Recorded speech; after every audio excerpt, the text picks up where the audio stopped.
అందరికీ నమస్కారం. నా పేరు doctor Lakshman Kumar, associate professor, Vishwabharati medical college and general hospital, department of general surgery, Penchikalpadu, Kurnool. Acute appendicitis అనేది 24 గంటల కడుపు నొప్పి అని కూడా అంటారు. ఇది సర్జికల్ ఎమర్జెన్సీగా చేయాల్సిన ఆపరేషన్. ఇది చాలా వరకు మనకు వచ్చే ఆపరేషన్లో చాలా వరకు ఈ అపెండిసైటిసే ఉంటాయి. అయితే దీనిలో మెయిన్ లక్షణం ఏమంటే అపెండిక్స్ ఉండే పొజిషన్లో, అంటే రైట్ సైడ్ కుడి భాగంలో కుడివైపు ఉదర భాగంలో కింద వైపు పెయిన్ ఎక్కువగా ఉంటుంది.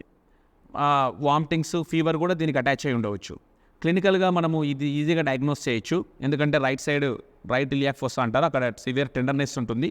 అండ్ ఆల్సో మనకు అల్ట్రాసౌండ్లో కన్ఫర్మేషన్ చేసుకోవచ్చు. ఇది అల్ట్రాసౌండ్లో మోర్ దెన్ 6 mm సైజ్ ఉన్నప్పుడు, కానీ ల్యూమెన్ యొక్క సైజ్ మోర్ దెన్ 6 mm ఉన్నప్పుడు, సరౌండింగ్ పస్ ఉన్నప్పుడు, లేదంటే ఇన్ఫ్లమేటరీ ఫ్యాట్ స్టాండింగ్ ఉన్నప్పుడు మనం ఈజీగా దీన్ని కన్ఫర్మ్ చేసుకోవచ్చు మన డయాగ్నోసిస్ని. ల్యాబ్ టెస్ట్లో కూడా టోటల్ ల్యూకోసైట్ కౌంట్, తెల్ల రక్త కణాల సంఖ్య మోర్ దెన్ 11,000 12,000 ఉన్నప్పుడు కూడా మనము సర్జరీకి ప్రొసీడ్ అవ్వచ్చు. అయితే సర్జరీ ఎందుకు ఇది ఎమర్జెన్సీ అని చెప్పామంటే, మనం ట్రీట్ చేయకపోతే ఇస్కేమియా వచ్చేసి అపెండిక్స్ టిప్ కానీ బేస్ దగ్గర కానీ పర్ఫరేట్ అయిపోయి పెరిటోనిటిస్ డెవలప్ అయ్యే స్కోప్ ఉంటుంది, లోకలైజ్డ్ పెరిటోనిటిస్ డెవలప్ అయ్యే స్కోప్ ఉంటుంది. అండ్ ఆల్సో చాలా వరకు ఇది మనం ట్రీట్ చేయకపోతే పక్కన ఉన్న సరౌండింగ్స్ చిన్న పేగులకు సీకంకి అతుక్కుపోయి అపెండికులర్ మాస్ లాగా ఫామ్ అయిపోయి మనకు సర్జరీ చేయడానికి ఇబ్బంది అవుతుంది. అలాంటప్పుడు మనం కన్జర్వేటివ్ ట్రీట్మెంట్ 6 weeks మెడిసిన్స్ ఇచ్చేసి తర్వాత ఇంటర్వెల్ అపెండిసెక్టమీ చేస్తాము.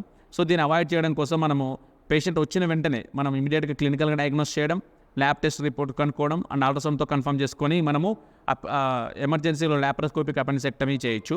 కొన్ని కేసెస్లో, కాంప్లికేటెడ్ కేసెస్లో మనకు ఓపెన్ చేయాల్సి రావచ్చు.